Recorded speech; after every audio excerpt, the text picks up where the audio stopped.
Testing, 1, 2, 3, testing, testing. Ready? There, trustee, right back. Call the meeting to order. Village clerk, please call roll. Burgess. Here. Jones. Here. Myers. Here. Tate. Here. Washington. Here. Williams. All right, item number 2, Illinois Transportation Enhancement Program, Local Assistant Assurance Resolution. Tom and Baxter, come on up, you get the hot seat.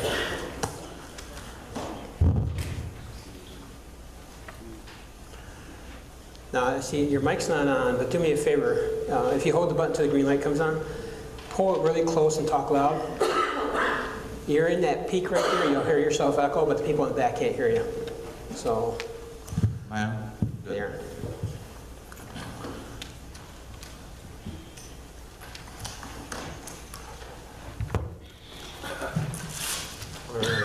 So this is a resolution you have before you is the support resolution for the village to apply for Illinois Transportation Enhancement Program funds for the continuation of the Sauk Trail bike path that is currently funded for preliminary engineering through the Congestion and Mitigation Air Quality Program that was approved last fall, early winter. For preliminary engineering, the state of Illinois does a biannual call for projects, and the current applications are due at the end of June. So, continuing to seek funding, we asked the village if they're interested in participating in the program, and we've completed an application. And one of the requirements is a support resolution from the village. This is a continuance, just so we're clear, where the state left off and going, I always get this mixed up, north, south, east, going west all the way to Cottage Grove, and then south on Cottage Grove to Mary Bird Drive. Yes. So that would be the continuance of that bike path. Yes. And so that we're clear, because there's going to be questions, how much is this going to cost the village? This is an 80-20 program split for engineering and construction. Cook County has agreed to pick up the village's local match if they're selected for CMAQ, STP, or ITEP program funds. So the passage of the resolution would allow the county to pick up the village's portion, the 20% match. Well, you would have to have an agreement with the county in place, but essentially, yes. And I'm costing the village nothing, and the bike path would be continued. Right, yes. All right. Trustee Myers? I'm going to pass him that mic, please. If everything goes well, when do you project starting the project? We're currently developing the preliminary engineering agreement. We had a kickoff meeting with IDOT earlier this year. So pending that approval, it would be into the fall for the engineering.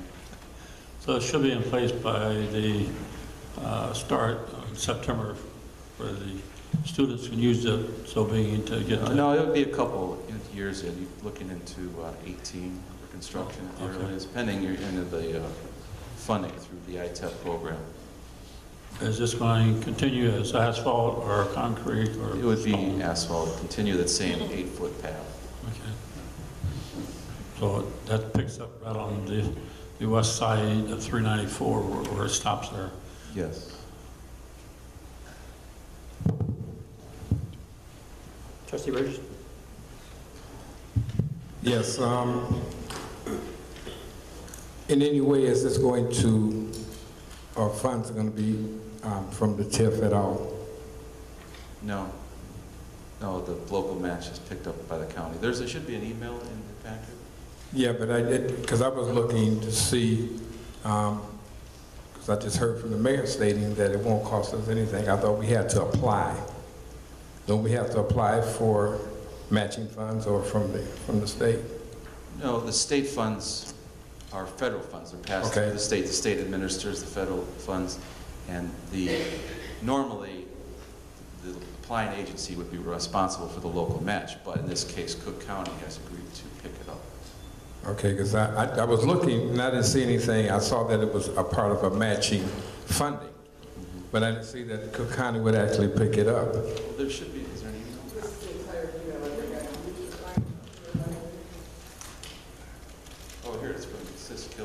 Which one?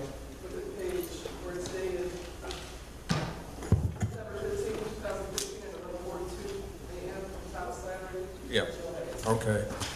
So if we don't, okay, say we sign on to this project and we don't get the funding, are we still left having to pay, or can we cancel? Can the program? Well, no, you're not building anything unless the funding's not in place. The only thing we're doing now, working towards, is the preliminary engineering, and I would come back at some point to discuss the preliminary engineering agreement once we settle all the scope with IDOT. Okay, So because that point we would stop pending future funding for construction, but there's nothing in place now other than preliminary engineering, which just determines all the environmental impacts, works out the alignment of any sort of right-of-way requirements, such. And did you just get all this packet together just here recently, or was this something that we could have looked at a couple of months ago? It's just been recently. They did a call for projects. Okay, because it has a deadline of June Yes, they have 17th, a and kind of a short. that's kind, yes. Yes, they do. And the resolution is just saying we support this project. Right. So it's not that we're out saying that we're going to pay for it or anything, we just support. And if I remember right, the county is also picking up Stager's portion also, because some of that Yes, yeah, property it's runs through half Stager. Sauk Village and Stager too. Yep. So Sauk Village is the lead. We started with it. So there's no problem with it going down by Bloom Trail, going south on No. Bloom Trail? Stager's been very supportive. Yeah, we've already put the CMAQ application had their support as well. Right. But Stager's been very supportive from the very beginning, because if you realize the south side, there's only a couple portions on Sauk Trail where it's really Sauk Village. The majority of it is Stager. So it goes all the way down through. You think about all those houses on the south side, that's all Stager. In front now of Bloom Trail is Stager. When you turn down Cottage Grove, it's Stager until you get to Maryburn Drive or just before there, then it turns into Sauk Village. So we only have small portions.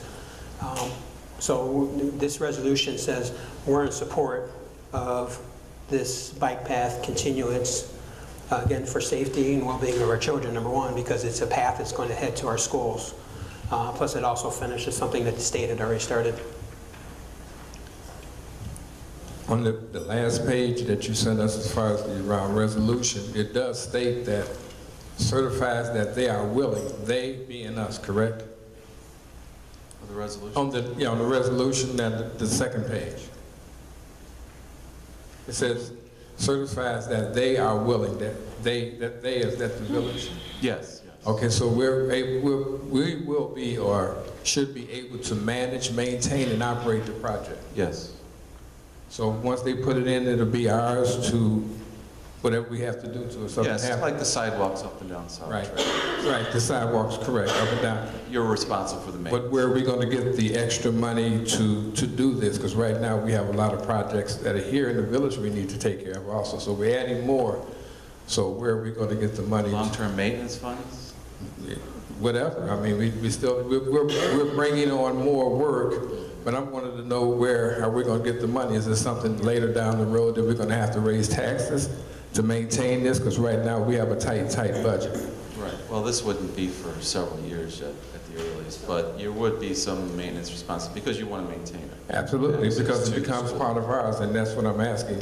Is there anything in place to bring funding? Yes, it's down the way, but I don't like the plan that because it'll come pretty soon, pretty quick, and then we won't have the money. Then we have to go back to the raise funds or whatever Right, to make that's it happen. correct. The grant program does not take care of long-term maintenance. The village would have to maintain it with or without Stager or the school district. So we maintain our portion, and I guess Stager would maintain their portion. Yes, essentially. That's the way the agreement probably would be rewritten with the county. And do they, being Stager, have the same agreement? Or is this just... No, this is, since Sauk Village is the lead agency, this is the agreement. It goes along with the application, and then any sort of, well, Stager wouldn't have an agreement. They would have like a maintenance agreement with IDOT later on when the project moves forward, but the only other agreement would be between the village and Cook County for the local. Okay. Sure. Because I heard someone say that it would be, the kids can go down there or ride their bikes to school. If you live on the other side of 394, you get bused. You get bused to Bloom Trail. You don't walk to Bloom Trail if you live on the other side of 394. So I'm just looking at, we're gonna create something, but it has to be maintained. It has to be, right now, I think the state or county cuts the grass down there. So I don't, you know, yeah. So this is just something new that I'm just looking at down the way. Can we afford this? And if we don't do this, what are the repercussions? I mean, what are we gonna do? You know, because the whole project costs 1.3. And you're saying right now, all we have to do is just sign an agreement to move forward with that. But I'm just looking at down the way, that how much money is it going to impact the village at the time? Right now, basically maintenance. And I don't know if the county hands out tickets or whatever, if we don't maintain it correctly, then are we gonna be penalized for that? So those are some of the questions that I have. I don't think they hand out tickets, but there's some sort of repercussions. Yeah, that's what I'm They have to saying. step in and maintain it. Yeah, I mean, we There's hand out tickets if somebody doesn't maintain their property, so. some- Sure, yeah, just like any of the sidewalks in town. Right. There's maintenance requirements that the village is responsible for. So we're talking only a few hundred feet on this side of Sauk by 394 and a few hundred feet down by It's- Cottage, down by Maryburn Drive. There's no, The in front majority of of it. TIF 2, there's no, that's not the village? They got, if you In have, front of TIF 2, the first, First segment? yes, Yeah, I guess. on the left, on the south side, that's not part of Sauk yeah, Village? be Sauk Village. So that's more than 100 feet. I said a few hundred feet. Oh, So. Do you have any idea about like how the estimated cost? I mean, I know that we're talking probably 5 to 7 years down the road. There would be a time where we would have to add maintenance on, but Well, you would want to maintain it during the winter to clear the snow. So that would be part of the public works activity, and then any sort of long-term sort of patching, seal coating, or preventive maintenance to it. But, can't hear you. oh, sorry. Yeah, there'd be annual maintenance for the snow removal and that would be the big item, I guess. but like I said before, I'm sorry, I'm trustee, but would TIF pick up any of this? I suppose, I don't know. We could. I mean, the areas it's going through We haven't really TIF. discussed it, long-term maintenance of I it. mean, I don't mean to cut you off, but I feel like if any part of it is on stick, and you're talking about maintenance that our public works would do probably anyway to maintain an area that would be on us, like they don't come and they don't shovel my sidewalk. Right. But they shovel this side. So I would assume, just in any other case, if we did a tip drop, we would figure out the 0.1% of their job, or how much money that they've done, and we would draw that down, just like we do with administration. We look at the police department, we look at the fire department, and we see how much, what was the call activity was hit. And then, based on that, we draw that percentage amount of money when we do a tip drop. So I think that would be able to cover some of the costs for the areas that are in the tip. And I think the rest of it would, from what you're saying, I assume it would be a nominal amount as far as public works hours. Rotating this part of Sauk Village, this would be a new part, adding this to additional work that they already have. Yes.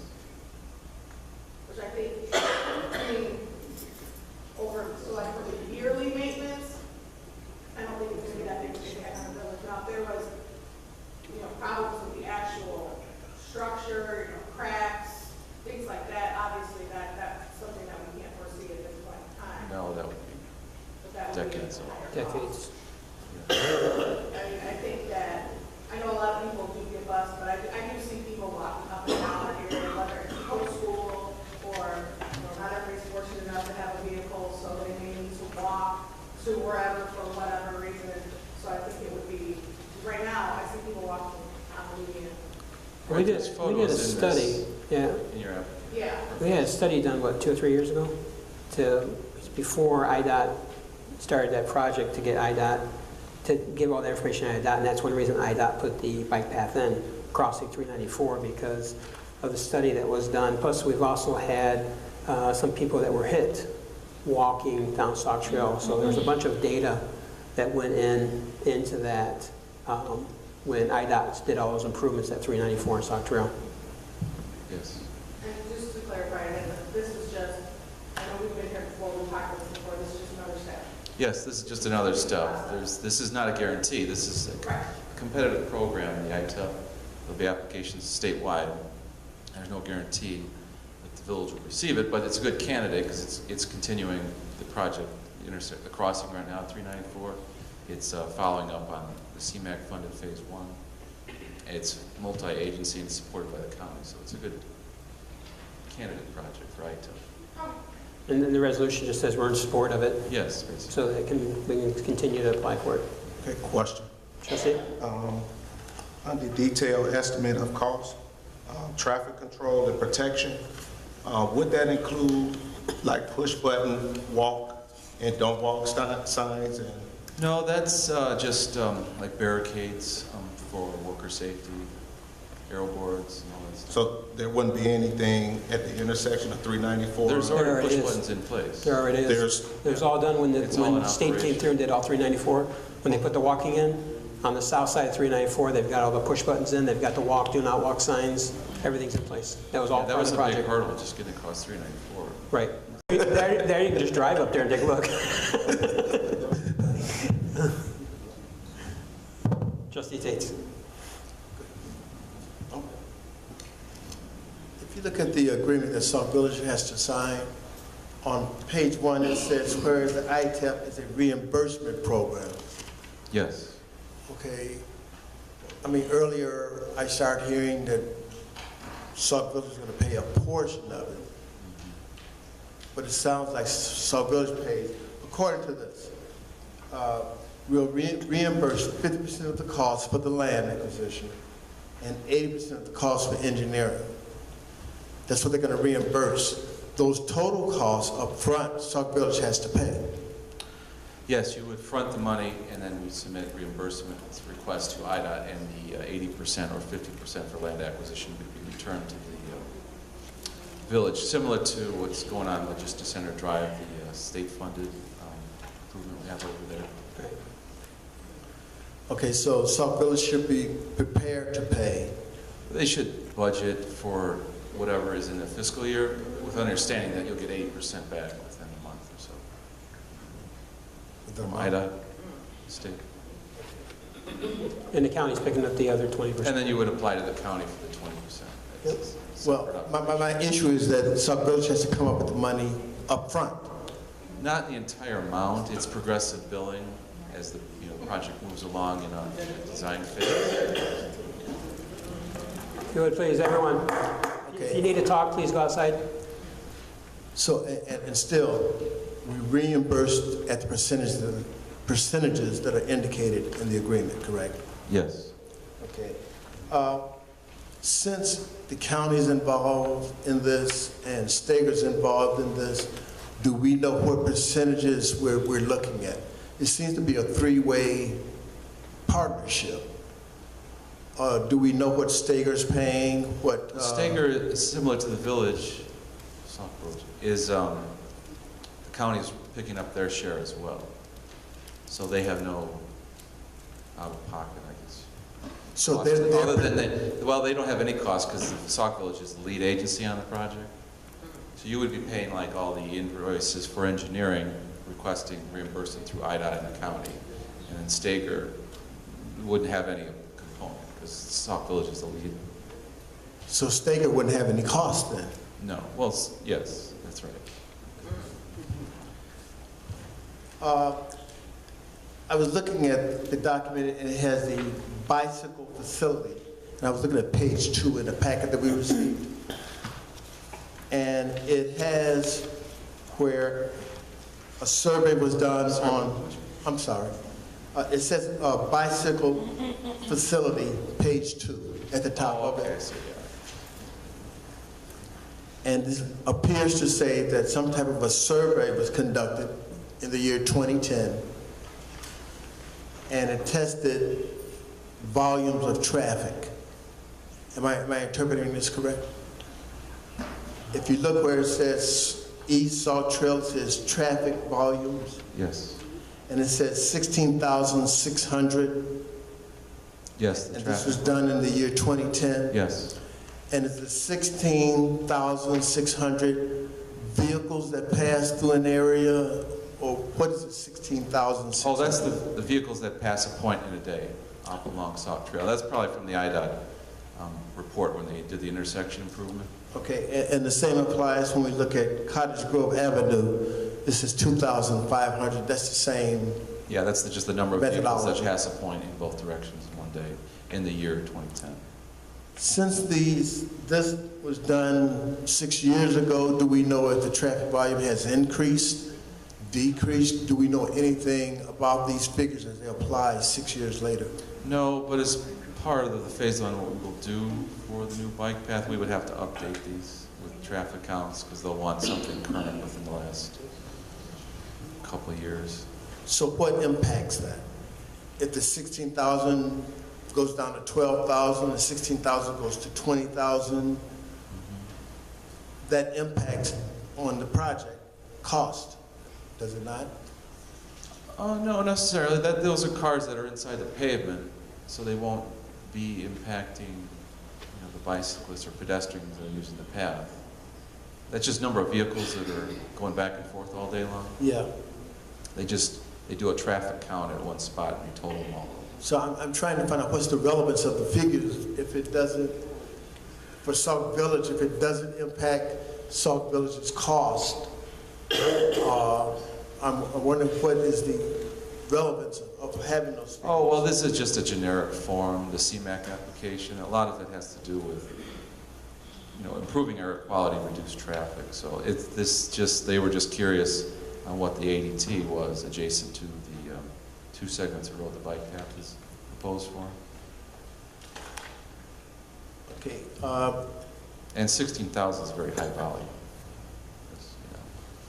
Yeah, and it says somewhere in here, it says heavily traveled or high volume traffic or something like that. And I'm just wondering why we're going to put, if it's already a highly traveled area, and we're going to put children, we're going to put bicycles out there with them also.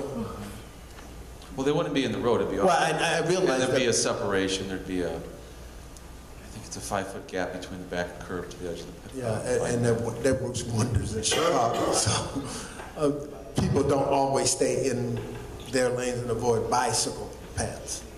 So I'm wondering, You mean in Chicago when they're on the pavement? in Chicago they have bicycle lanes where they've taken out a travel lane and made it to a Yes. bicycle Yes. lane. Yes. And I'm saying people don't adhere and avoid those. So I'm just concerned that it's a highly traveled area already, and now we're going to put bicycles on an 8-foot wide, I think it's an 8-foot wide roadway, bicycle path. Right. So I'm just wondering about the safety, or are we jeopardizing the safety of the bicycle riders, no matter if they're children or adults? I think what's important to realize is we're not doing what Chicago's doing. This does not put a bike path along the road. This puts a bike path, if you consider 5 feet off of the road into the, you've got a grass area, then you're going to be 5 feet away from the road where the bike path's going to go. This is to keep people, pedestrians, and bikes off of the 4-lane Sauk Trail and move them 5 feet away, 5 feet or more away from the traffic. We're not adding a bike lane inside the road. I never said that. But I'm just making sure it's understood that we're not adding our Thanks for clarifying that for me. suggestion. I appreciate it. On the detailed estimate of cost page,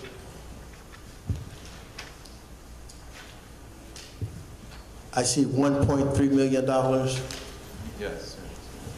and it's itemized from everything that's going to be done, to include curb removals and I guess construction also for that whole area. Yes. So when I look at the $1.3 million cost, am I looking at a total cost estimate of what it's going to take to get this done?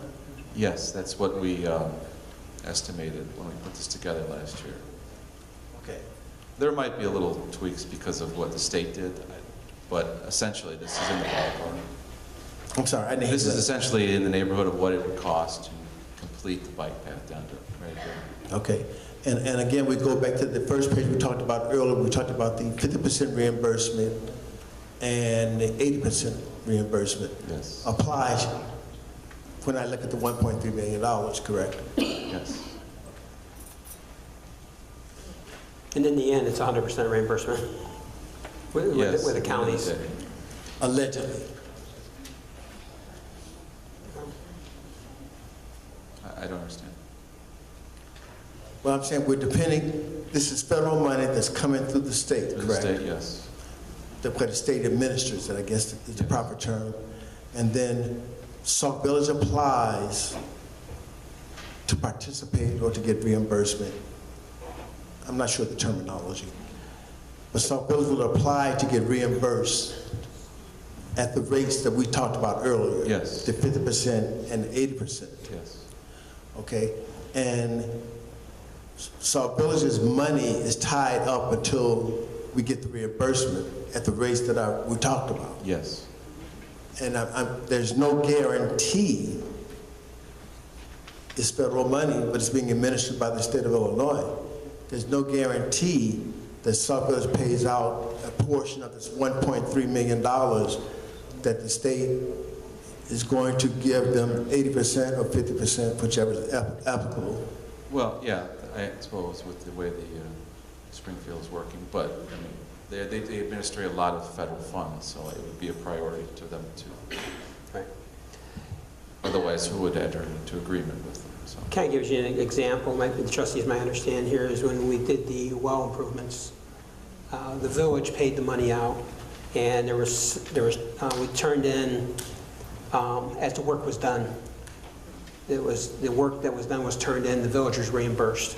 So when you saw accounts payable, the village was paying out a certain amount of money to the contractor, we were getting reimbursed that money when it went in. So it's the same thing through the grants. Any grant you get, most of them is the village pays. And again, with this one here being 80-20, and with the county picking up the other 20, it's a benefit. Again, the resolution just says, we're in favor of this.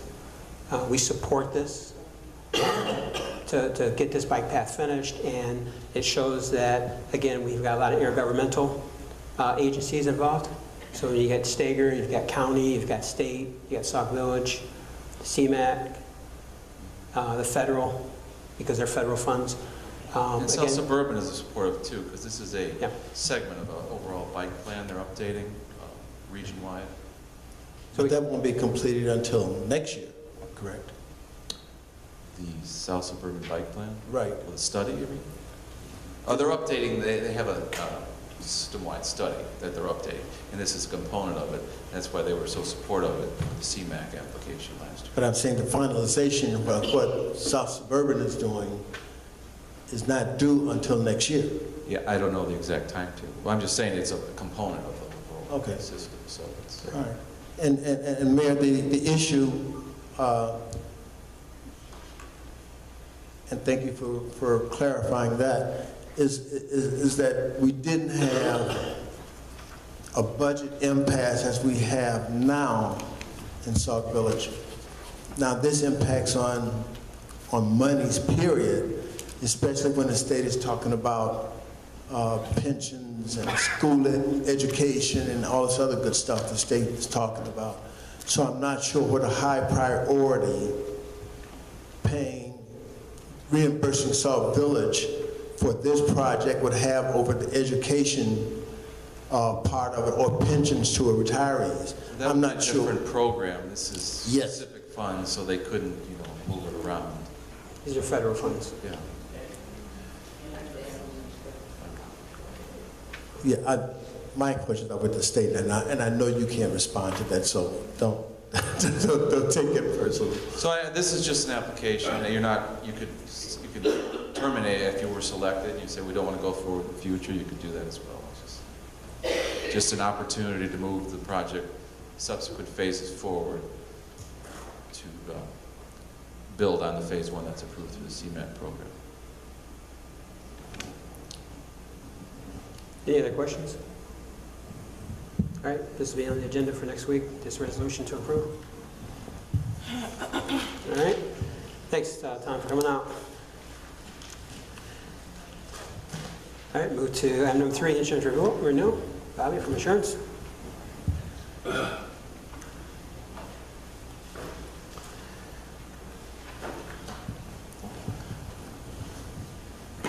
Again, when you speak, grab the mic, speak loud. It may sound like you're echoing, but the people in the back cannot hear. And if you would, just state your name for the record so she gets on the tape.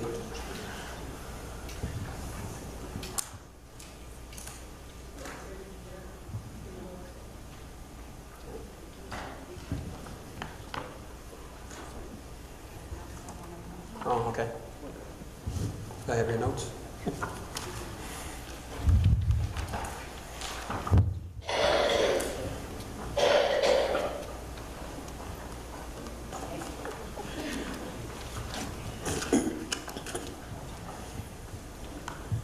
My name is Bobby Dufkus. I'm a principal at Assurance Agency. I'm Deneen Cassidy. I'm account executive at Assurance Agency. We're here to present. You got more so they can't hear you. How's that? That's Is that good? better. Okay. And tonight we're here to present the renewal for your employee benefits program for the village, which encompasses the medical, dental, life, and vision, and basic life and AD&D coverages for the village and the village employees. So I was going to kind of just do a 2015 review, really quick snapshot, which starts on page 3. So the medical renewal last year with Blue Cross, it was actually, the original was a 0.66% increase. Assurance did negotiate it down to, it ended up being a negative 3.14% increase. So with that said, decrease, sorry. With that said, it renewed as is as far as the plan designs. How we understand the plan designs can't be changed because of the union contract. So we did present some other options, which we'll go through for 2016. But the dental was a 5%, renewed as is. The vision was a 0%, renewed as is. And then the life was under rate guarantee for till 7/1/2016. So the next page, 2016 renewal. The initial increase with Blue Cross Blue Shield of Illinois was a 6.88%. We did Assurance negotiate it down to a 3.87%, which is approximately $29,000 savings. Below here is just kind of how the renewal is broken out. The first being medical trend, your RX component, or inflation. It was at 6.9%. The overall change in demographics went up, meaning that you could have hired someone older, or of course, naturally people get older, so that was a 2.12% increase. And the overall risk of the group went actually down. So meaning some of the health conditions that might have been there before have gone away, so it actually ended up being a 2.1% decrease to the risk of the group. There are still 3 large claims that are active, which are listed out. We did go to Humana, United Healthcare, Cigna, Aetna, and Land of Lincoln, which we do have in the proposal. It's really important to know, I know that we tried to go through this exercise a few years ago. In order to firm these rates up, applications would need to be filled out. Or Cigna does do a telephonic review with the underwriting. But so the rates that we're presenting with the other carriers are just base rates. So they would have to go through underwriting, and then we would get a firm medical rate. Does that make sense? Okay.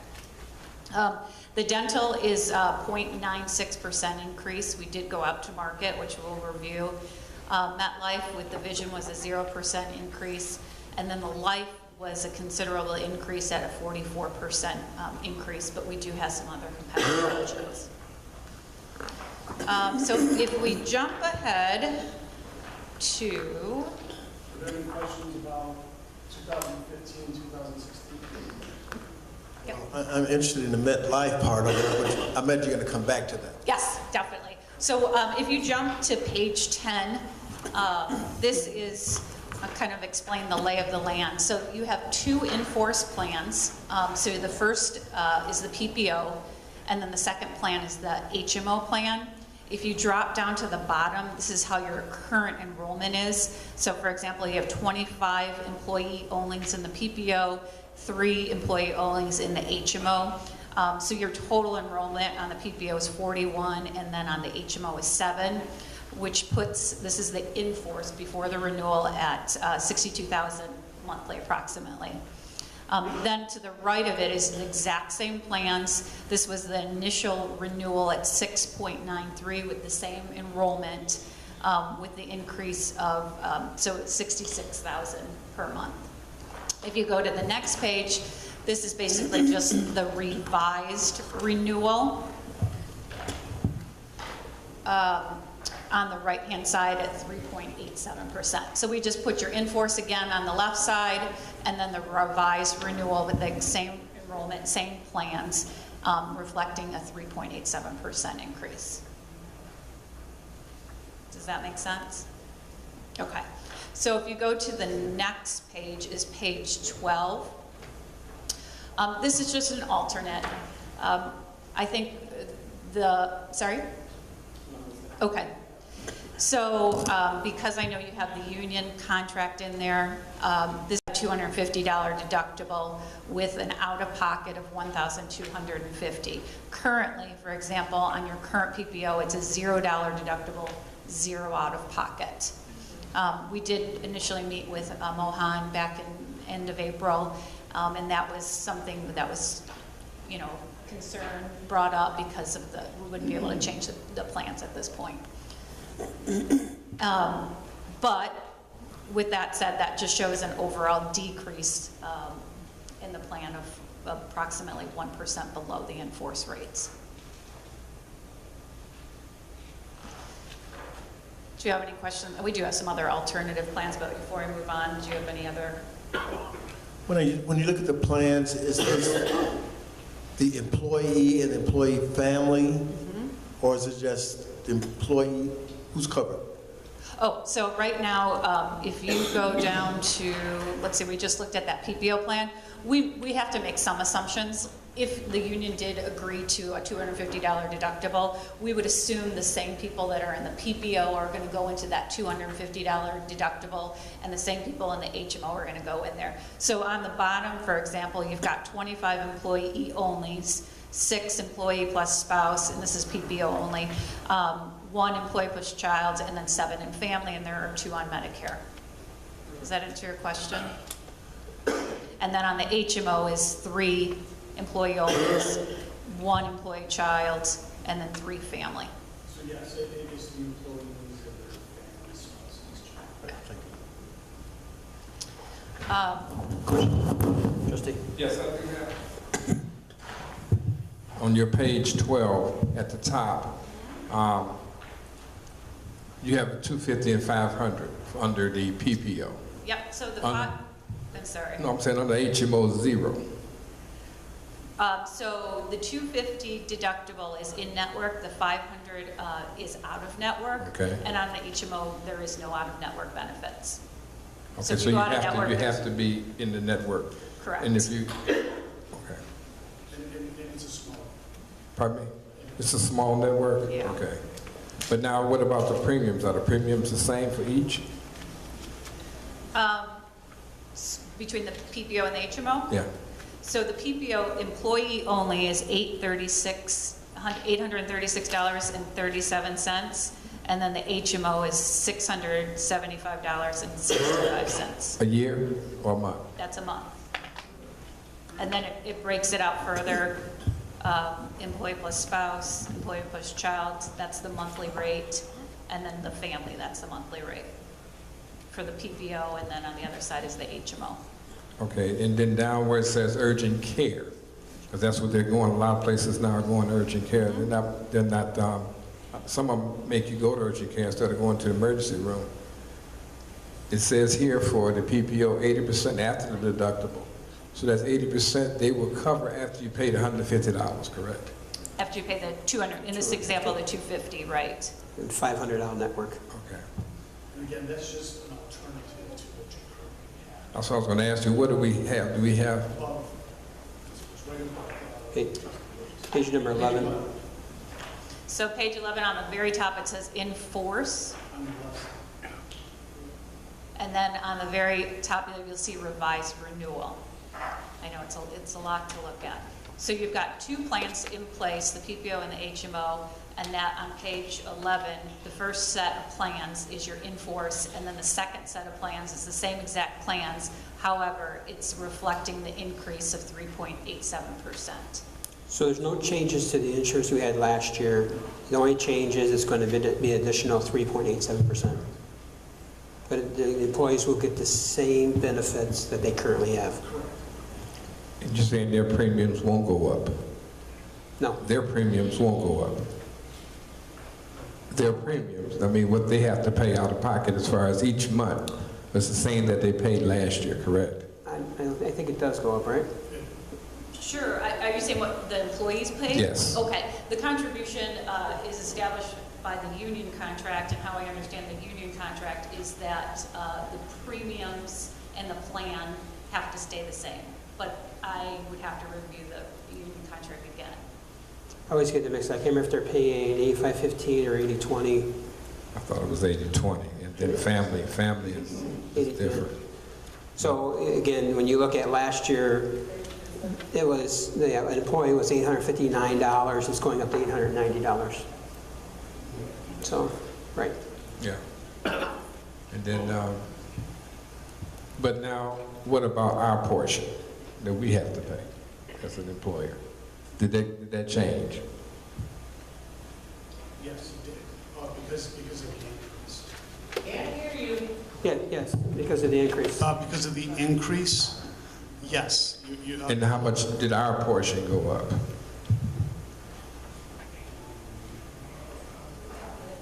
Assuming that 80/20 is correct. So that's a difference of,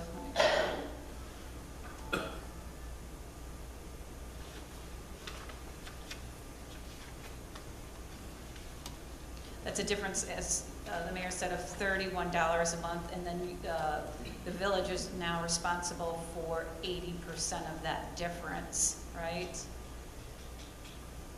So it'd be an additional $24 a month on the PPO. On the PPO, Yeah. per employee? Per what the village would be paying. Yes. Per employee, Yes, correct, right. correct. And again, that's per the union. Well, I mean, but I'm just looking at, Correct. is there anything that you guys have an alternative where we don't have to pay an increase? It's this one down here, page Yeah, number 12. Page number 12 is less. Less than we were paying last year.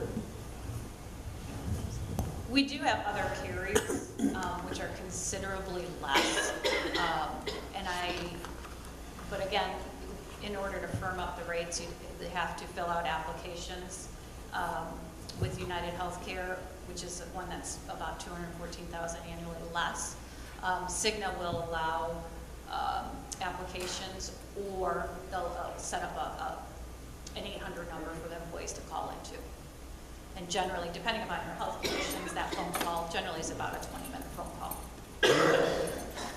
If you did decide to fill out applications for both UHC and Cigna, I would just suggest that we have a tool, you fill it out online, and then it goes on to a Cigna application, it goes on to a United Healthcare application, so they don't have to be doing dual work, to get firm rates. And again, like Deneen, I'll piggyback on what Deneen said. Each employee would have to go through underwriting, individual underwriting to do it.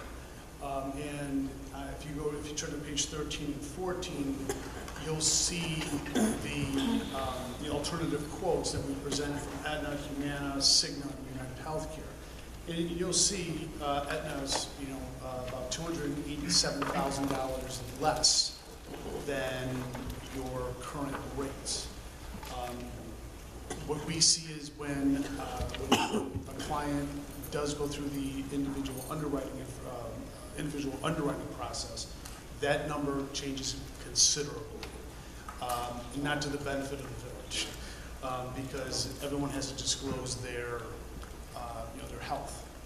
And also, each carrier does not offer the same plan design as your current Blue Cross Blue Shield, Will with the they exception of accept, Cigna. will they accept, I guess, problems that employee had? In other words, will they transfer, say for instance, the person was, Like a pre-existing? yes, Yes. a condition, they will accept that? Oh, yes, yes. Without a premium? Well, yeah. No, I'm talking about without paying an extra premium because you have a existing condition. That may, They'll take that in consideration. so it's not, okay. Not guaranteed. But Cigna will mention master plan design. So, for example, United Healthcare is, again, these rates are based off of looking at your in-force rates. So, but we couldn't match the plan design exactly with United Healthcare. The closest that we could get would be that $0 deductible, which is what is currently in place, but the out-of-pocket is at $1,500. So currently, the out-of-pocket on PPO is at 0. So all the carriers, because of being a small group, they kind of have a shelf product. Cigna, with being the exception, it's a self-insured or a level-funded product, and they can match the benefit exactly. Are all of the, I'm looking here on page 14, mail order. Yep. Is that Express Scripts? It is, yes. It is, Yeah. okay. So, for example, with United Healthcare, it's, they give you a 2.5 times copay for a 90-day supply. With Blue Cross, it's a 2 times copay for a 90-day supply. So that's a little bit of difference. So instead of paying, 2 copays, now you're paying 2.5 copays. And that's if you go through mail order. That's if you go through mail order, yeah. Do we have where you can go to Walmart or, I mean, is that part of that? Or is that an option for the employee, correct? Correct, yeah. And Walmart now has an P.L.A.N also. Correct. I know. And trustee Williams, if you turn to page 11, where this is what you currently have, there is a mail order. You better grab that mic. Give me only a second. There is a mail order prescription benefit built into the current program. Yeah, it just went up a little bit, that's all. Because it went up from 30, 60, and 100 to It's 25, 87, and 150. Page 11? Page 11, I'm talking about, page 11 went from, that's what we're paying, 30, 60, and that's 30, 60, and 90 days, I assume, correct? Correct. Okay. Then if you look at page 14, where the new one is at, 30 days is $25 for United Healthcare, 25, 50, and 150. Yeah, that's. So that did increase there. That's just an alternative with United Health. Right. If the village would decide to pursue that option, that would be the benefit. Because I was wondering, I don't know if you have a liaison with Walmart, but a lot of times Walmart is much cheaper than a lot of these. It is. And are they able to do that in this plan, or they have to apply themselves? The employees have that option to go to like a Walmart, or Target, Costco to get that $4 prescription. Would that be out of network, considered out of network? It would not hit the Okay. village, it would not hit the claim history of the village. Okay, So it actually would benefit the village. right, that's if what, the employees did that. right, that's what I thought. Are there any questions on the medical piece? Right? Yeah, I do have, on page 14 again, it says family out of pocket. And this, I guess, would be for deductible for in-network. Is that the deductible at $1,500, or is that just the most they'll pay, or is it at the top there, family out of pocket including deductible? Is that the most that you'll pay for that occurrence? So assuming, and this is on a calendar year, just like Blue Cross, so assuming that you're always going in-network, and of course that it's a covered benefit, Right. the most that you would pay would be the $1,500, correct? It would go, all your copays also go towards your Okay. out-of-pocket. Good. Per claim. Per claim, correct. It's not 1,500 for the year. Oh, no, I'm sorry, it's 1,500. The most that you would pay out of pocket per year is 1,500. Oh, really? Yep, No matter how many claims you have? no matter how many claims you have. Oh, wow, okay. That's what I thought. And caveat again, is as long as it's in network. Correct. So if you got to go to the doctor 4 or 5 times, once you get that 1,500, they pick up 80% or they pick up it all? So once, if you're going to the doctor for a sick visit, and assuming you're over the age of 19 years old, it would be a $40 copay. That $40 copay would go towards that $1,500 out of pocket. And I see an inpatient. So they would take, after the 1,500, they would actually pick up 100%. But if you go out of network, they're only going to pick up 80%. Right, 80%, and then your out of pocket per individual is $10,000. Right. So it's quite a bit. And I always explain it as 2 separate buckets. You don't get, if you go out of network one time and out of in network the other time, they don't combine the buckets, they're separate buckets. Any other questions regarding the medical? If you turn to page 16, we'll look at that. So just like the medical, it's laid out, your in-force plan is for the first one with MetLife, showing your current enrollment at the bottom, 28 employee only, 6 employee with spouse, 2 employee with children, and 10 family. And then over to the right is the renewal increase at 0.96%. We did go to market. The one that is most competitive is standard, and this is again against your in-force. It's 6.2% below your in-force with a comparable plan. Unlike medical, dental is pretty easy to match up, for the exact type of plan. Delta Dental being higher, and then the next pages we just had some decline in book because they just simply weren't competitive with your group. So again, standard would be the one that would be the most competitive if you were looking to move.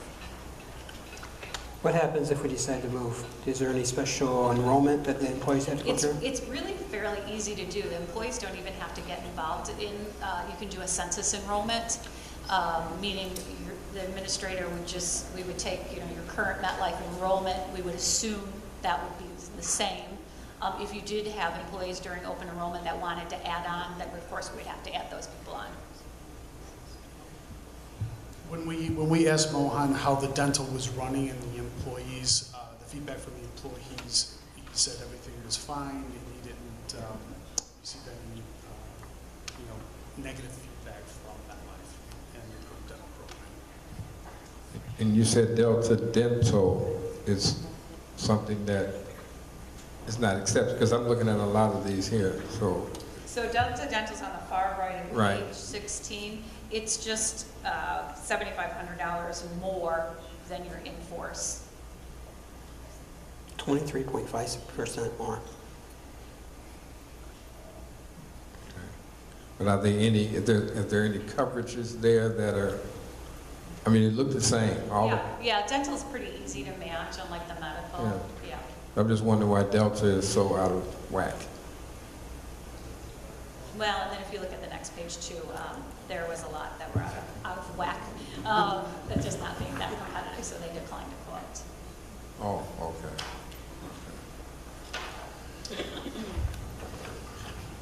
Do you have any other questions before we move on to the vision? Well, I'll tell you what, while we're here real quick, is the board looking to give same coverage or stay with the same company, or are we thinking about going with the alternative, which is a 6.2% decrease? I'm always looking for a way to save money, but if it's not that big of a difference as far as coverage, quite naturally you would go where you can save some money. So we'll say dental is the alternative. We'll have to come back to medical. I don't want to go back yet. You're talking about looking at the standard? Yes. Yeah. It'll make sense, it'll probably make more sense, that decision, when we go to the life.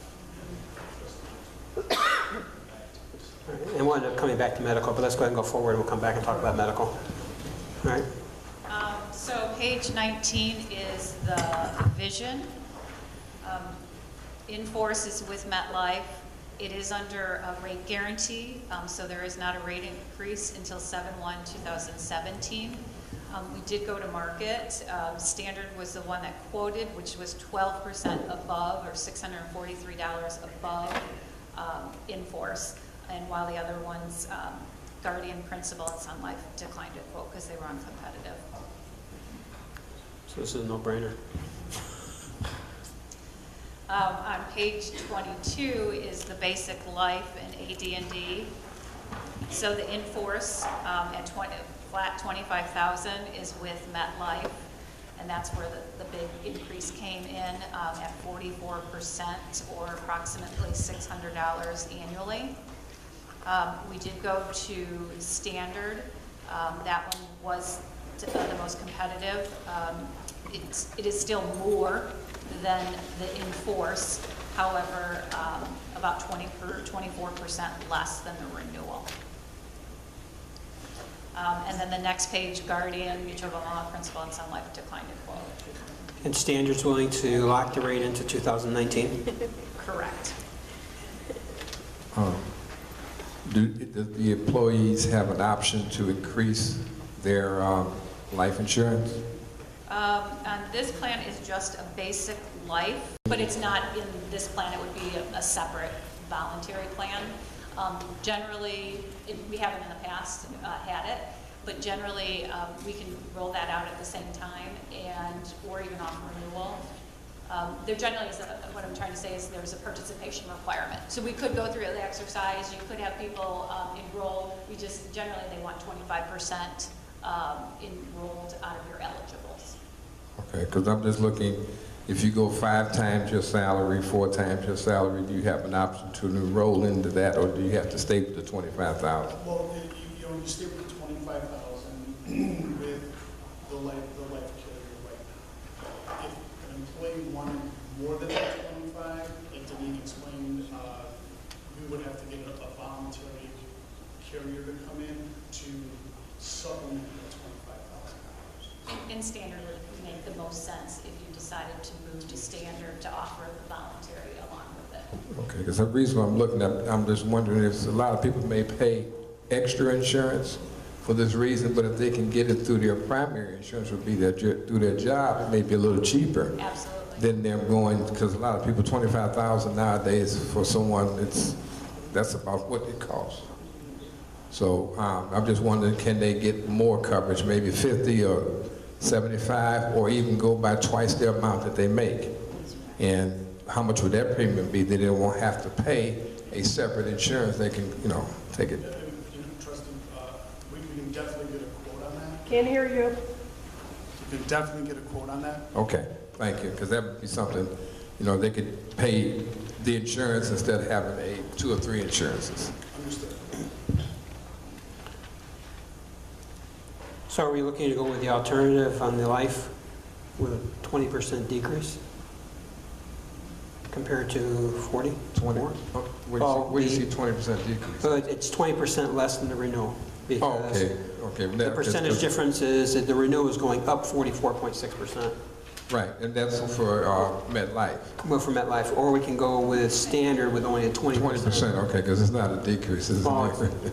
Well, it's less than if we go with the current plan. Or if you go with, what is this, MetLife? There's no difference in the percentage. The MetLife in force, there is no increase. That's because we're currently paying in force. That's what we currently have. Oh, well then, Then MetLife, the renewal is a 44% increase. Where if we take standard, it's only a 20% increase. And if the village, and if you decided to go with standard with the dental, standard with the life insurance, and we can look at a voluntary product with standard, we can go back to standard to see if we can get the dental and the life insurance rates lower. yeah. Because now we're going to go to them, and now it's going to be a package. So is the board online with standard? Let's see. Right now they have MetLife.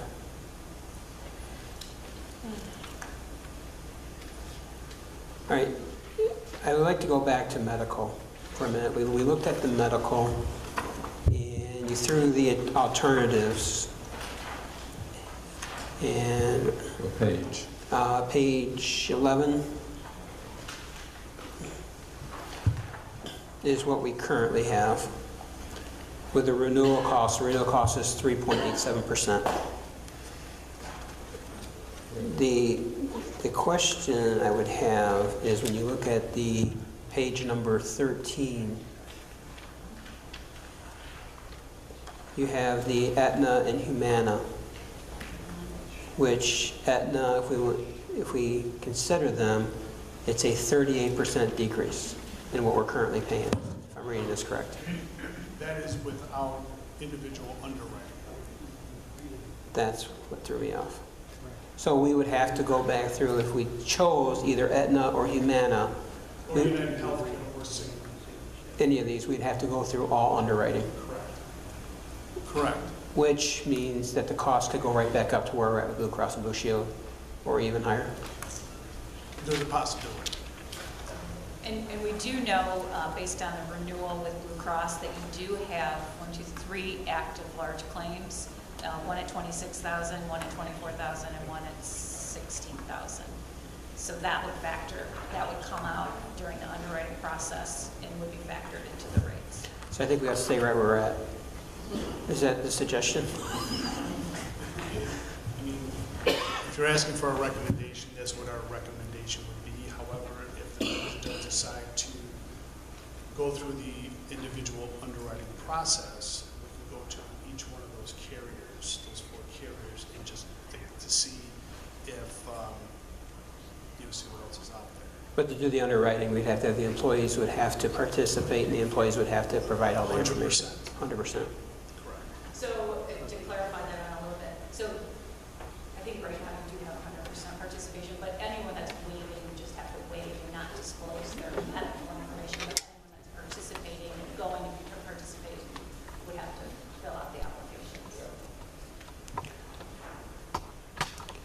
So we're going to go ahead and go with the recommendation to stay with the Blue Cross and Blue Shield at a 4% rounded off, 4% increase. Everyone okay with that? Okay. Looks like everyone is pretty much. And Mayor, we'll go back to standard and ask about the dental and the life rates as well as the voluntary life and see if we can get those down. So this is looking at voting on next Tuesday night. Oh, yeah.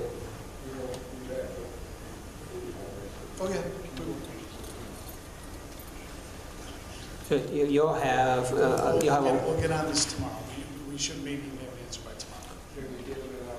boxes by Friday, Saturday, by Friday? Yeah, that's Okay. And I guess what we're looking for, just so I'm clear with everyone, is a 1 or 2 page paper. One says, maybe 1 page with the new cost for the medical, 1 page for the new cost with the dental, new cost for the vision, and the new cost for the life. That'd be 4 pages. So to clarify, if you want the renewal and then the standard, if that's, or just the new cost for just standard? I'm looking for the new cost so we know exactly. So we know on the medical, we're going Blue Cross and Blue Shield. Okay. We already know that. We want the true what it's going to cost. Okay, got it. And so dental would be standard, vision we're going to remain the same, and then life would be standard. Okay, yeah. If you can just provide all that information to the board. How much it would cost if someone wanted to get more coverage besides 25? Yeah. Yep. And And we'll do that in increments of 25, 20, Great. 25, 50. Great. Thank you. and when you send that, if you can make sure it gets to the village clerk and copy JW, and that way they can make sure between the 2 of them that everything gets copied inside the trustees' boxes. We'll do. And if there's a problem, if you would, please reach out. I would like to know for sure. If you run across anything, you're waiting for cost to come back if it's going to be longer. Okay, no problem. Any other questions? All right, we'll look for everything. Thank you. Have a good night. Thank you. All right, public comment. All questions or comments will be directed to the mayor. Each speaker will be given 3 minutes to comment on topics of their choice. Each speaker will be allowed 1 opportunity to speak. If you would, please state your name for the record. Hi, Rachel Lupian. How are you today? Okay, so I wanted to ask about, there was a grant that the old trustee Poskins had about parks, if we can get 250 people together to build a park, that the government would provide us all of the equipment. You're kind of looking at me weird. I think that we kind of all, like a whole bunch of people knew about it. So I wanted to know if there was any way that we could possibly check in on that and see if we can do something like that. And then also with the thing that's going on for the kids here in the village, for the is that still going on? The day camp, is that still going on? And when does that start? Okay. Do you have any other questions? We'll get everything No, down. I'm asking because I want to. Oh. Okay. You have anything else? I, No, I'm just saying, I just want to make sure you get everything in. no, I'm asking that. Okay. So you're asking about the summer program? Yeah, I want to know Okay. if we can help, if there's criteria in order to help, if when it starts. All right. Do you want to discuss that now, or you want to get with her after the meeting, or you want to give an update on the program? Or you? Yeah, I'll just do it now. Okay. It starts on the 13th. Volunteers, there's a application for the volunteers. You would need to fill that out because there's a background check, but like it would have to go through. So that'll take a little time because we kind of did that process a couple of weeks ago, you know. But yeah, it starts on the 13th from 8:30 in the morning to 2:30 in the afternoon. Okay. And then I can get the application from you? You'd be able to, since registration has closed, so you would be able to come up there on the 13th, and you should be able to talk to Patricia, and she'll direct you in the right direction. All right. The other question you asked about the grant, I don't know about the grant about 250 individuals or anything. I do know that we were awarded a grant under Governor Quinn for $250,000 for the new park. However, when Governor Rauner came in, that grant was through the IDNR, Illinois Department of Natural Resources. When Governor Rauner became governor, he put a hold on all grants, so all that money's still sitting there. But you know, we're still waiting to see if we get that money, but that grant was specific for the park behind Wagner School. And that money went for redoing all the ball fields, new batting cages, new signage, new lighting on the coming in, a soccer field, a half a mile or quarter mile walking path, brand new playground equipment in that back area there. So all that money was already identified for that project. So I don't know about anything else. I think that's what I was thinking of. Okay. But are we still able to get that or no? We're still waiting. So, and we're waiting along with a lot of other towns. Federal money came through for a lot of towns, and the governor's put a hold on all of it. So, in fact, if you remember when he first got elected, they were having protests with people with their kids standing out there at baseball parks. If you remember, that was all over the news about how the governor held up money for all these parks. That money's still being held up, and all protests have stopped. So, all right, yes. Mary Klopp, couple questions. What happens if you don't get the money for the reimbursement of the bike path? Then is Sauk Village liable for the full amount? Do the projects need to be pre-approved before funds are distributed? If approved, will it be included in next year's budget? And where will the money come from if the village becomes liable for the $1.3 million? Is that all you have? Yeah. Okay. Money for reimbursement, again, it all goes through, you talk about the project and the project being approved. Tonight, the resolution that's before the board to be approved next week is saying that we're in favor of this. Getting all that approval going through is part of getting the reimbursement, and working with other communities. Once the project is approved, the money will be released. It's just like when we did the wells. The money is sitting there as you turn in your, I can't remember if they do it monthly or however they do it as they get to certain steps. They turn in these lists and that money gets released. And it's usually like a 30-day time you turn your project list in, getting that money. So again, I tell everyone it kind of just like when we did the wells.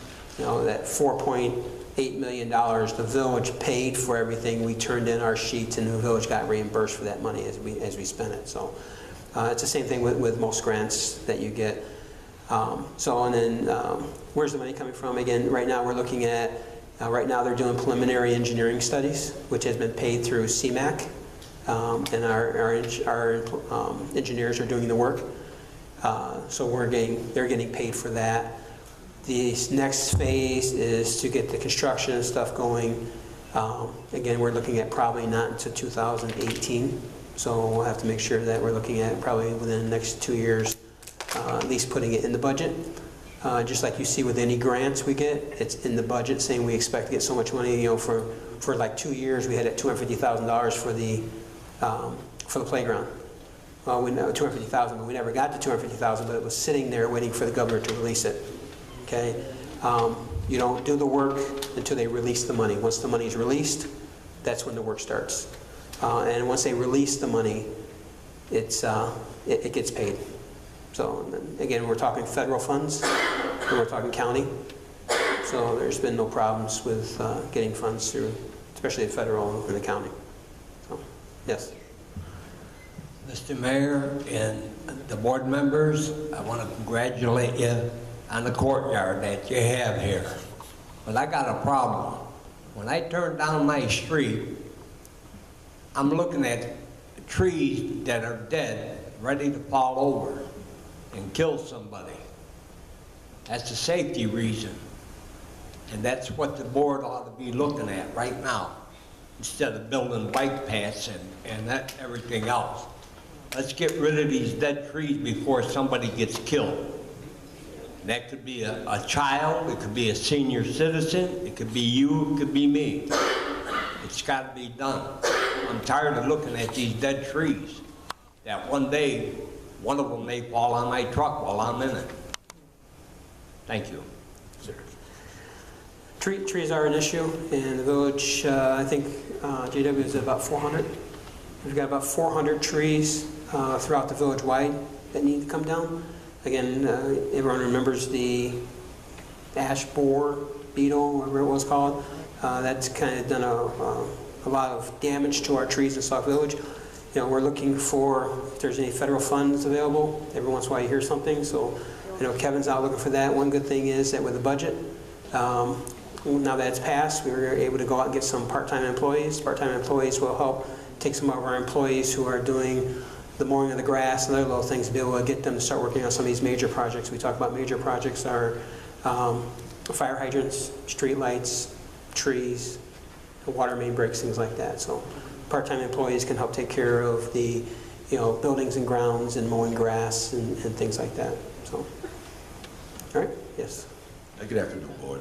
Charles Pondexter, 832 Maryburn Drive. I'm also the president of the Deer Creek Homeowners Association, which is located on the west side of town, right behind Bloom Trail High School, where there's 107 homes, and we're fortunate there that we only have 3 vacancies, which is really great. But the thing is, the average taxpayer there pays $8,500 a year in taxes, and that comes out to over $900,000 a year that we pay in taxes there. And I have 6 items here that I'd like to discuss with the mayor and the board. We have sidewalks there.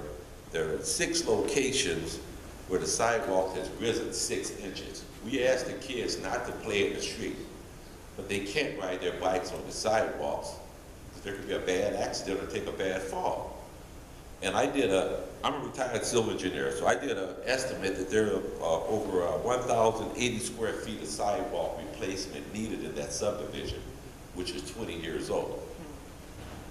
Okay, and getting to the potholes, phase 1, from Maryburn Drive from Cottage Grove to Indy Lane, there are potholes there. That road is 20 years old. I mean, you guys do a great job, come in, laying in cold patch. What we need is some patchwork. We need full depth patch there because these potholes just keep popping up and reoccurring. If you like, I can give you an estimate of that also. Piggybacking on the gentleman here about the trees. 107 homes, we have 95 dead trees. 95. And it is true, trees are falling over. And I need to know from the village when they can cut those trees. I can assist in going out there marking X's on the trees and giving addresses to the village. Okay? My number 4 here is cutting of the grass in the detention pond on the behind the homes on the south side of Maryburn Drive. That grass is 7, 8 feet tall now. It seems to be the hardest thing to get the village to come out there and maintain that. And since it's been a detention pond, we have phase 1 that drains there. When that, all the water goes there, it can't get to the drains, to the proper outfall. We got a lake built there with mosquitoes. Okay, so that's dangerous for us and our senior citizens out there. Getting to fire hydrants here. I've been out there 20 years and I haven't seen a fire hydrant get painted at all. And I haven't seen them exercise in years. I mean, my insurance would be very upset to know that I live right across the street from a fire hydrant. My house catch fire and I can't, you know, it doesn't work. You know, they'd be very upset at that. So I would like to know what the, raise your hand, please. All right. Let's go through it. You brought up taxes, and it's very, I understand the taxes being paid. First of all, I would encourage you to look at your tax bill and see how much of that comes to the village, okay?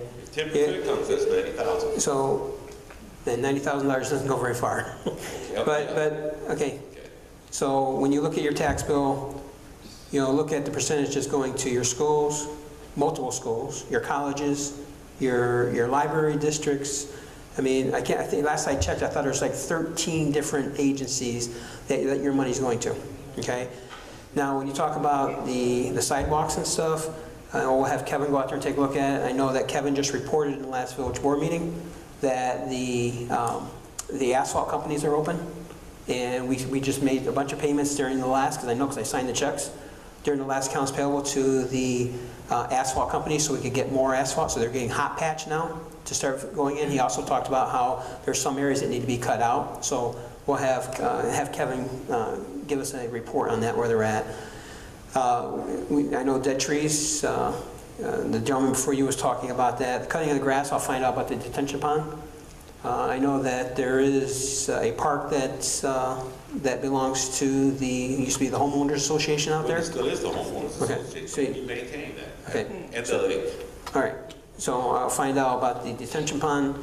And then the fire hydrants, we've done the report on the fire hydrants, and your area back there, the fire hydrants have been checked. And I've got a board that sits in my office that tells me throughout the village what fire hydrants do not work.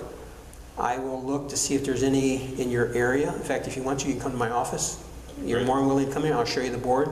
It sits in front of my desk all the time. Okay.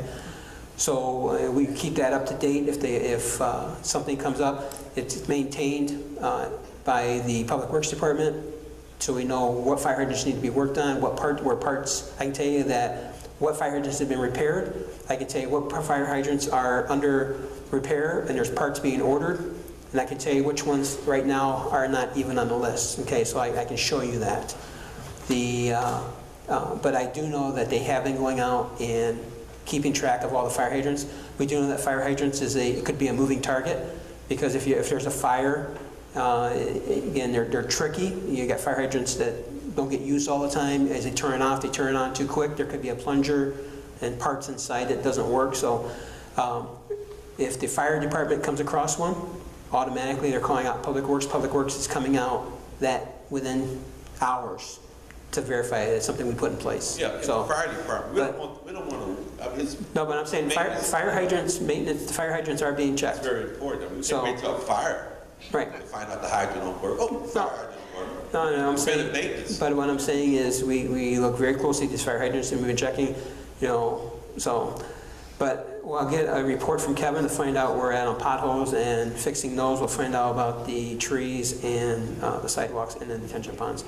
So we'll look into that, and I'll see if I can get a And could you report. all get back with So, me and the homeowners association? before about you that? leave, do me a favor, give me your phone number, and I'll make sure I call you back. Thank you. So, all right. I would like to piggyback on. You can come. I speak real loud, so everybody. You come to Mike. I would like to piggyback on what y'all said about the trees, the dead trees and the dying trees, okay? They just all not dead, but a lot of them are dying. The ones in front of my house at 10 Devil Court are diseased and dying. Even though they show leaves, they still die. Okay. Sir, can you say your name for the record? Gregory Thomas. Thank you.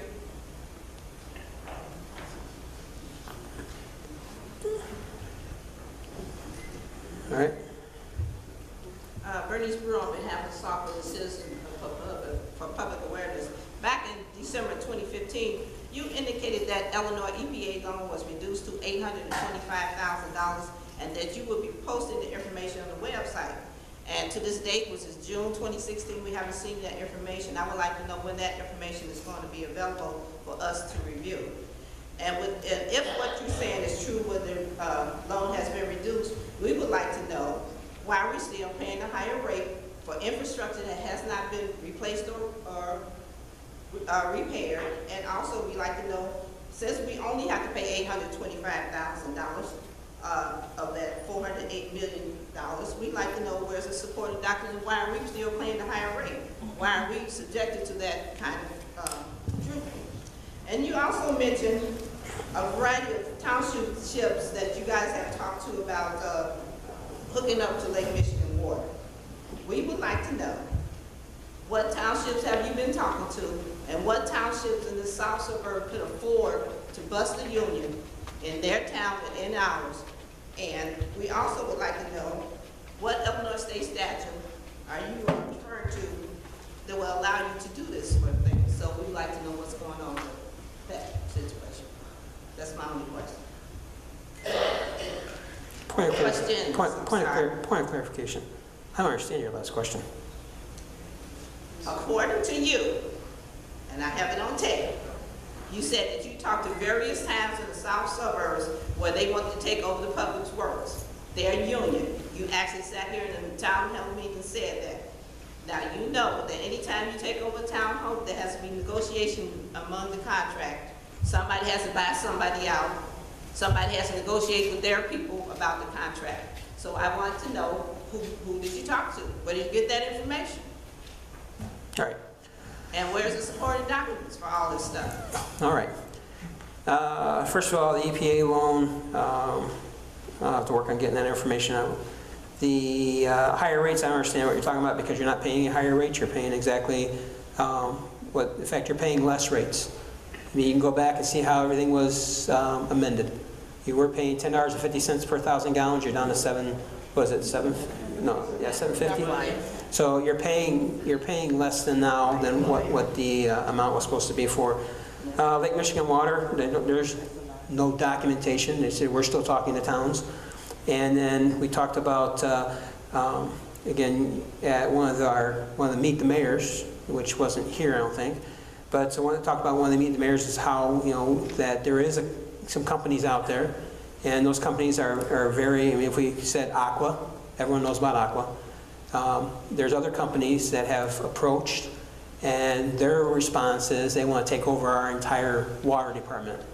And it's not something that would benefit the village for a company to come in, take over our water department. If they did, that means they could charge you whatever they wanted to. And they may guarantee that they're going to bring Lake Michigan water, but they won't give us any guarantees that they won't raise their rates higher, because they're going to have to pay for all the infrastructure. So I think Aqua came before the village board probably, I'd have to look, it's probably been 5 or 6 years ago, before my administration, but it came under the previous administration. They've reached out to me as the mayor. There's been another company. If you want to go out, you can search them out online. All you have to do is search Aqua, and you'll see that this is what they do. They go into communities, they take over their water departments, and they run their water departments. So I did mention that at one of the Meet the Mayors. So I don't think there's anything to talk to about unions, because we didn't do anything. That's not a municipality, that's But- a private industry. Is that what you're saying? You can go online and check them out, okay? But they are private, so. Yeah, so- All right, and they work for, Aqua right now, I think, is in Chicago Heights. So Chicago Heights, in fact, it was Mayor Gonzalez that introduced me with Aqua. So, again, we're still in communications with other communities when it comes to Lake Michigan water. Aqua looked at all of our stuff. Again, whenever we talk to a community, if they want to, our books are wide open. If they can bring Lake Michigan water to their residents, we're willing to work with them. But it seems like everyone, once they take a look at what type of infrastructure we have, the amount of work that it would take to bring Lake Michigan water, it's a major investment. And we looked at it, how many years ago it was going to cost about $20 million. You think about every year that cost increases.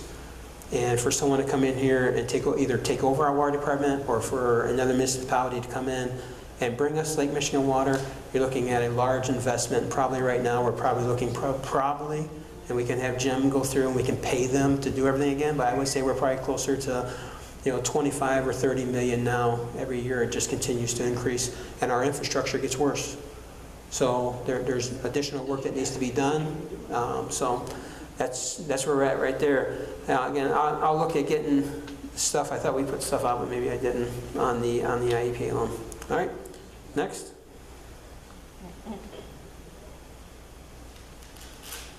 If you're gonna come up, you better come up. We're gonna get moving. Good. Judy Cast here. I've asked this before and I don't really get a real answer to the question.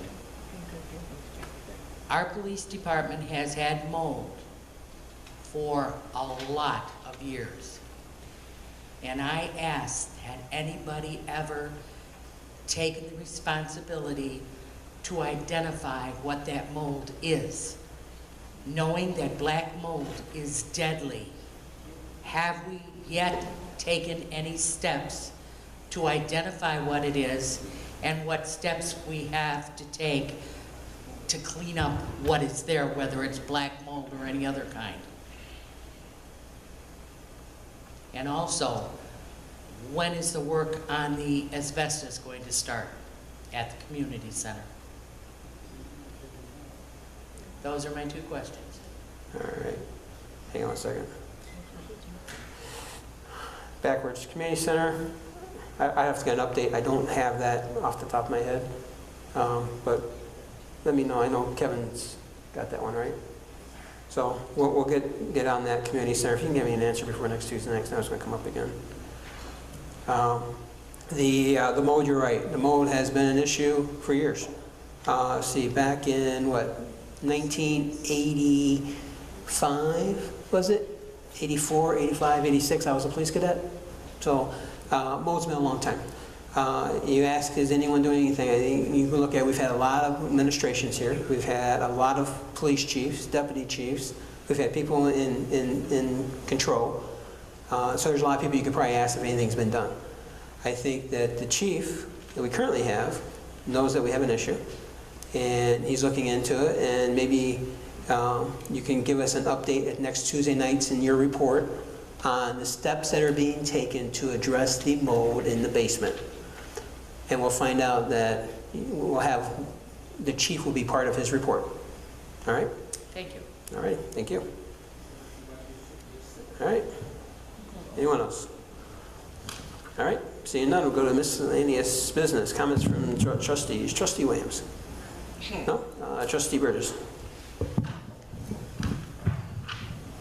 I have a public works meeting tomorrow at 7 o'clock here at Village Hall. That's it.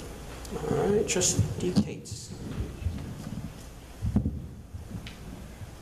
There's a IGRC team meeting tomorrow at 3 o'clock at the administrative building down the road.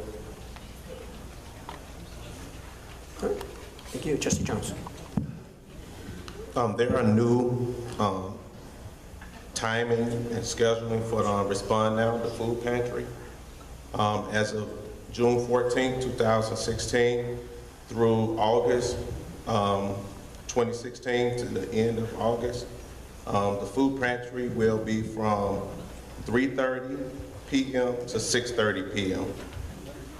That's the new time, from 3:30 p.m. to 6:30 p.m.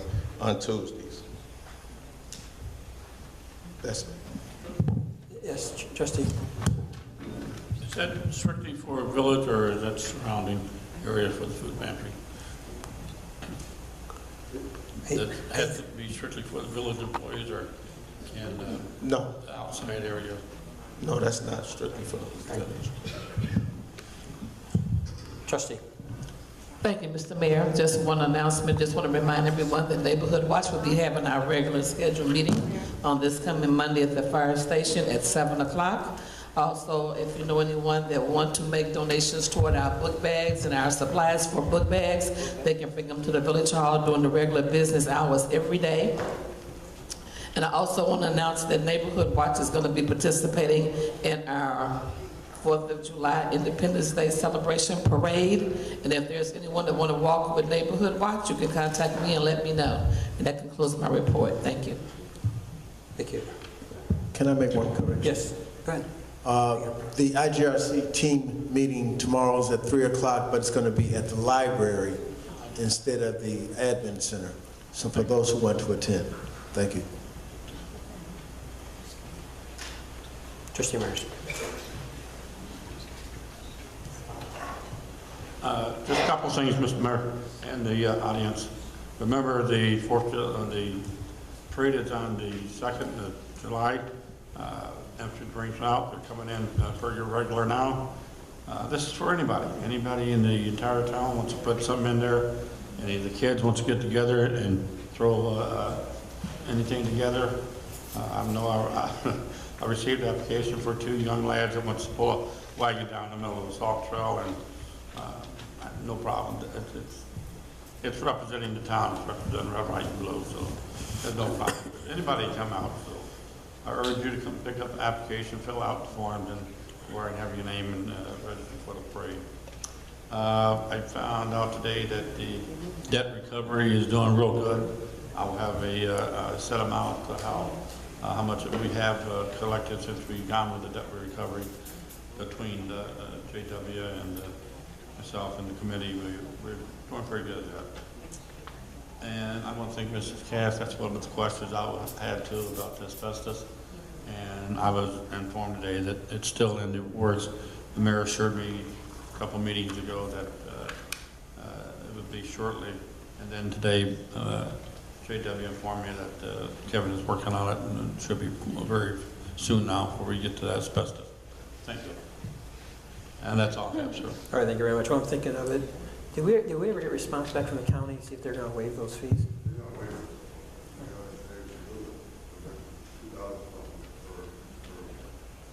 Okay, so just so the board knows, I've asked JW to reach out to the county. There is a permit that we have to buy through the county. It's over $2,000. We've reached out to President Fred Winkle's office to ask if we can get them to waive it. Okay, as of right now, we haven't heard anything. So again, that was to help keep money inside the Parks and Recs. So what would help is if you guys want to work together, you're the chair, get a letter to President Fred Winkle's office asking that they will waive the permit to have the asbestos removed. Okay? And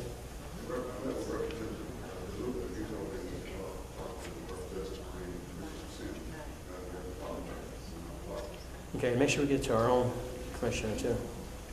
All right, Joan? All right. Let's see, got a bunch of stuff here. While I'm thinking of it, down here at the end, Trustee Myers, Suburban Towing, I talked to them today. They will put a truck in, but they need information. The application will get to them today. Okay, so if you want to write these down, because these people I've been talking to for you. All right? I also talked to Homewood Disposal. Homewood Disposal said they had not received any information.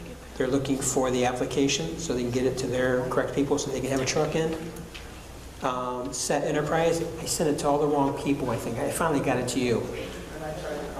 Okay, Set Enterprise wants to have, so you can talk to them. They're looking for a letter or something, right?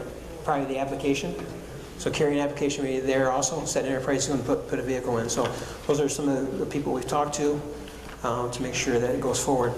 Just so the residents know, there's openings up on commissions. So we have an opening up on the Zoning Board Commission, and there's an opening on the Housing Commission. If you're interested, please make sure you send a letter to my attention so that we can get these positions filled. We'll have the Meet the Mayor here this Saturday out in the lobby.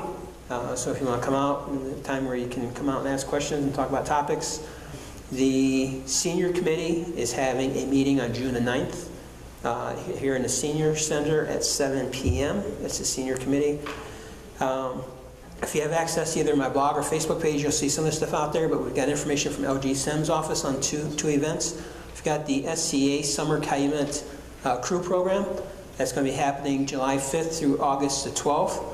The pay for that program is $8.75 per hour for 36 hours a week, and it's made and designed for youth from the age of 15 to 19 years old. So if you have anyone that you know that young people are looking for a job, you might want to reach out there. Again, the information is on my Facebook page and on 15 to 19. So it's on my Facebook page and it's also on my blog. The other one we got from State Representative's office is the CBA Junior Annual Employment Workshop and Job Fair. That's on June 4th and June 11th. Again, all the information on locations and where it's at, you can find on my Facebook page or on my blog. Again, that's for helping the youth also, ages 16 through 24. So if you know any young people, maybe looking for summer jobs, people that are just getting out of high school, this would be a great opportunity for this workshop and this job fair. We put out there also comments and the information. Smart meters are coming to Sauk Village. Will start happening in Sauk Village in July and work all the way through November. Again, check out my blog or my Facebook page. You'll find out there's a map.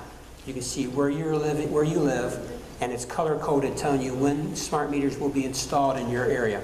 All right, so that's out there also.